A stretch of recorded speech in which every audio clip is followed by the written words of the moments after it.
Lord Rogar's own plan to drive Jaehaerys and Alysanne apart fared no better.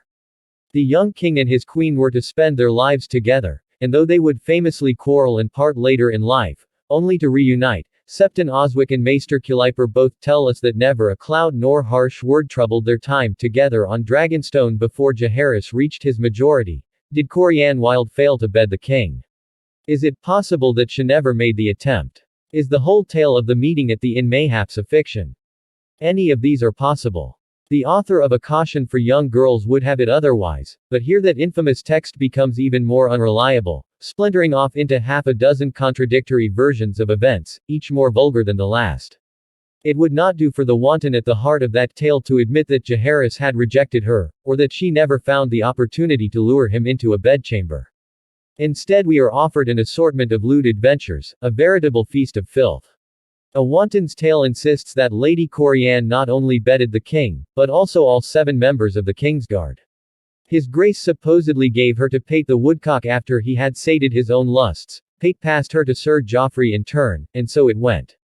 The High and the Low omits these details, but tells us that Jaehaerys not only welcomed the girl into his bed, but also brought Queen Alysanne into frolic with them in episodes most often associated with the infamous pleasure houses of Lee.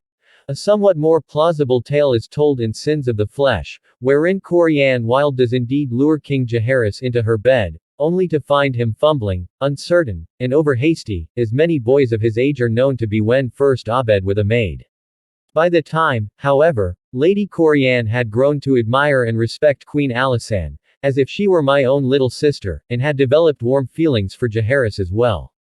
Instead of attempting to undo the king's marriage, therefore, she took it upon herself to help make it a success by educating his grace in the art of giving and receiving carnal pleasure, so that he might not prove incapable when the time came to bed his young wife. This tale could well be as fanciful as the others, but it has a certain sweetness to it that has led some scholars to allow that it might, mayhaps, have happened. Lewd fables are not history, however, and history has only one sure thing to tell us about Lady Corianne of House Wild, the putative author of A Caution for Young Girls. On the 15th day of the 6th moon of 50 AC, she departed Dragonstone under the cover of night in the company of Sir Howard Bullock, the younger son of the commander of the castle garrison. A married man, Sir Howard left his wife behind him, though he took most of her jewelry. A fishing boat carried him and Lady Corianne to Driftmark, where they took ship for the free city of Pentos. From there they made their way to the disputed lands, where Sir Howard signed on to a free company called, with a singular lack of inspiration, the Free Company. He would die in MYR 3 years later, not in battle but in a fall from his horse after a night of drinking. Alone and penniless, Corianne Wild moved on to the next of the trials, tribulations, and erotic adventures recounted in her book. We need hear no more of her. By the time word of Lady Corianne's flight with her purloined jewels and purloined husband reached the ears of Lord Rogar in the Red Keep, it had become obvious that his plan had failed, as had Queen Alyssa's. Piety and lust had both proved unable to break the bond between Jaehaerys Targaryen and his Alysanne. Moreover, word of the king's marriage had begun to spread. Too many men had witnessed the confrontation at the castle gates, and the lords who had called at Dragonstone afterward had not failed to notice Alysanne's presence at the king's side, or the obvious affection between them. Rogar Baratheon might talk of tearing out tongues, but he was helpless against the whispers that spread throughout the land, and even across the narrow sea, where the magisters of Pentos and the sellswords of the Free Company were doubtless entertained by the tales Corianne Wild had to tell. It is done, the Queen Regent told her counselors when she realized the truth at last. It is done and cannot be undone. 7 Save us. We must needs live with it, and we must use all our powers to protect them from what may come. She had lost 2 sons to Maegor the Cruel, and a coldness lay between her and her oldest daughter. She could not bear the thought of being forever estranged from the 2 children who remained to her. Rogar Baratheon could not yield as gracefully, however, and his wife's words woke in him a fury. In front of Grand Maester Benefer, Septon Matthias, Lord Valerion, and the rest, he spoke to her contemptuously. You are weak, he declared, as weak as your first husband was, as weak as your son. Sentiment may be forgiven in a mother, but not in a regent, and never in a king. We were fools to crown Jaehaerys. He thinks only of himself, and he will be a worse king than his father was. Thank the gods that it is not too late. We must act now and put him aside. A hush fell over the chamber at those words. The Queen Regent stared at her lord husband in horror and then, as if to prove that he had spoken truly, began to weep, her tears running silent down her cheeks. Only then did the other lords find their tongues. Have you taken leave of your senses? Asked Lord Valerion. Lord Corbray, commander of the city watch, shook his head and said, my men will never stand for it. Grand Maester Benefer exchanged a glance with Prentice Tully, the master of laws. Lord Tully said, do you mean to claim the Iron Throne for yourself, then? This Lord Rogar denied vehemently. Never. Do you take me for a usurper? I want only what is best for the Seven Kingdoms. No harm need come to Jaehaerys. We can send him to Aldtown, to the Citadel. He is a bookish boy, a maester's chain will suit him. Then who shall sit the Iron Throne? Demanded Lord Celtigar.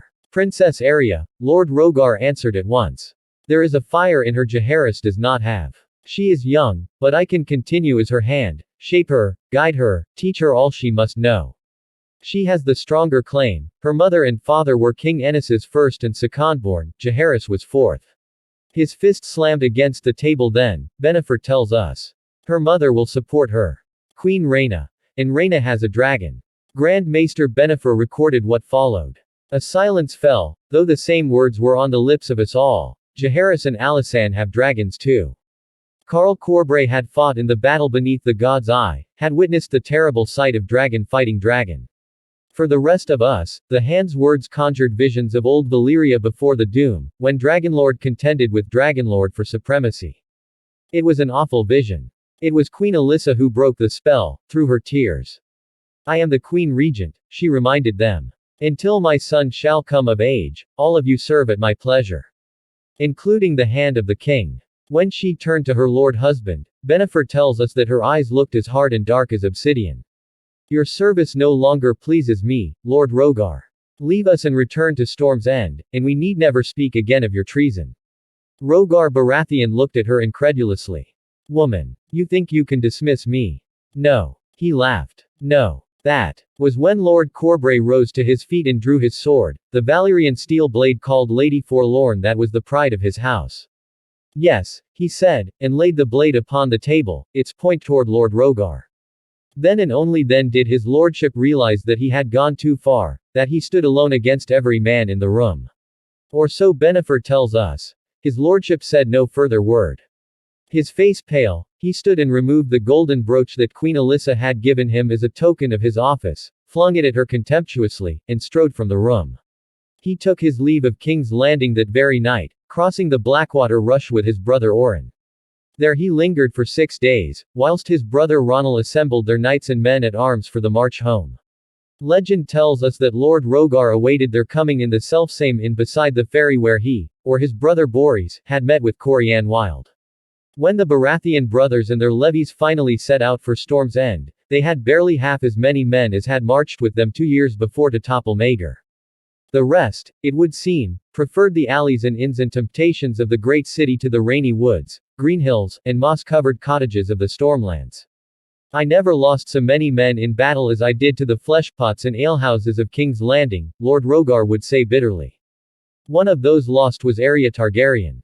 On the night of Lord Rogar's dismissal, Sir Ronald Baratheon and a dozen of his men forced their way into her chambers in the Red Keep, intending to take her with them, only to find that Queen Alyssa had stolen a march on them. The girl was already gone, and her servants knew not where. It would be learned later that Lord Corbray had removed her, at the Queen Regent's command. Dressed in the rags of a common girl of the lowest order, with her silver-gold hair dyed a muddy brown, Princess Arya would spend the rest of the regency working in a stable near the king's gate. She was 8 years old and loved horses. Years later, she would say that this was the happiest time of her life. Sad to say, there was to be little happiness for Queen Alyssa in the years to come. Her dismissal of her husband as the hand of the king had destroyed any affection that Lord Rogar might ever have felt for her. From that day forth, their marriage was a ruined castle, an empty shell haunted by ghosts. Alyssa Valerion had survived the death of her husband and her 2 eldest sons, a daughter who perished in the cradle, years of terror under Maegor the Cruel, and a rift with her remaining children, but she could not survive this, Septon Barth would write, when he looked back upon her life. It shattered her. Contemporary reports from Grand Maester Benefer agree. With Lord Rhaegar gone, Queen Alyssa named her brother Daemon Valerion as Hand of the King, dispatched a raven to Dragonstone to tell her son Jaehaerys some but not all of what had occurred, and then retired to her chambers in Maegor's Holdfast. For the remainder of her regency, she left the rule of the Seven Kingdoms to Lord Daemon, and took no further part in public life. It would be pleasant to report that Rhaegar Baratheon, once back at Storm's End, reflected on the error of his ways, repented his mistakes, and became a chastened man. Sadly, that was not his lordship's nature. He was a man who knew not how to yield. The taste of defeat was like bile in the back of his throat. In war, he would boast, he would ne'er lay down his axe whilst life remained in his body. And this matter of the king's marriage had become a war to him, one he was determined to win. One last folly remained to him, and he did not shrink from it. Thus it was that in Aldtown, at the mother house attached to the Starry Sept, Sir Oren Baratheon appeared suddenly with a dozen men at arms and a letter bearing Lord Rhaegar's seal, demanding that the novice Rhaella Targaryen be turned over to them immediately. When questioned, Sir Oren would say only that Lord Rhaegar had urgent need of the girl at Storm's End. The ploy might well have worked, but Septa Carolyn, who had the door of the mother house that day, had a spine of steel and a suspicious nature. Whilst placating Sir Oren with the pretext of sending for the girl, she sent instead to the High Septon. His High Holiness was mayhaps fortunately, for both child and the realm, asleep, but his steward, a former knight, who had been a captain in the warriors' sons until they were abolished, was awakened wary. In place of a frightened girl, the Baratheon men found themselves confronted by 30 armed Septons under the command of the steward, Caspar Straw. When Sir Oren brandished a sword, Straw calmly informed him that 20 of Lord Hightower's knights were on their way, a lie, as it happened, whereupon the Baratheons surrendered. Under questioning, Sir Oren confessed the entire plot.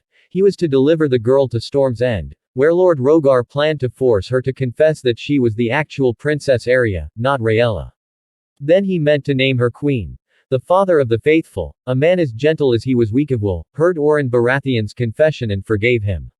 This did not prevent Lord Hightower, once informed, from throwing the captive Baratheons into a dungeon and dispatching a full account of the affair to both the Red Keep and Dragonstone.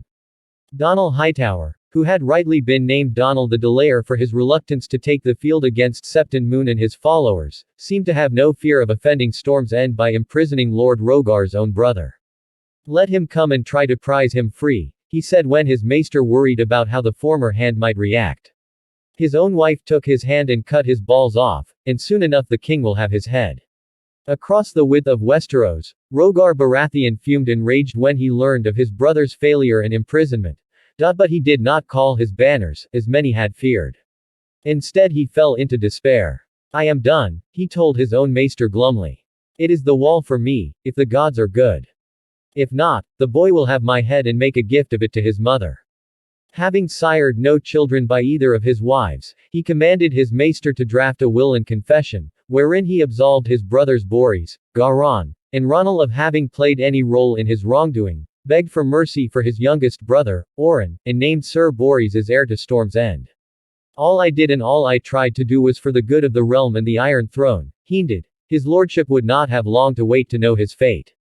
The regency was almost at an end. With the former Hand and Queen Regent both wounded and silent, Lord Daemon Valerion and the remaining members of the Queen's Council ruled the realm as best they could, saying little and doing less. In the words of Grand Maester Bennifer, on the 20th day of the 9th moon of 50 AC, Jaehaerys Targaryen reached his 16th nameday and became a man grown. By the laws of the Seven Kingdoms, he was now old enough to rule in his own right, with no further need of a regent. All across the Seven Kingdoms, lords and smallfolk alike waited to see what kind of king he would be.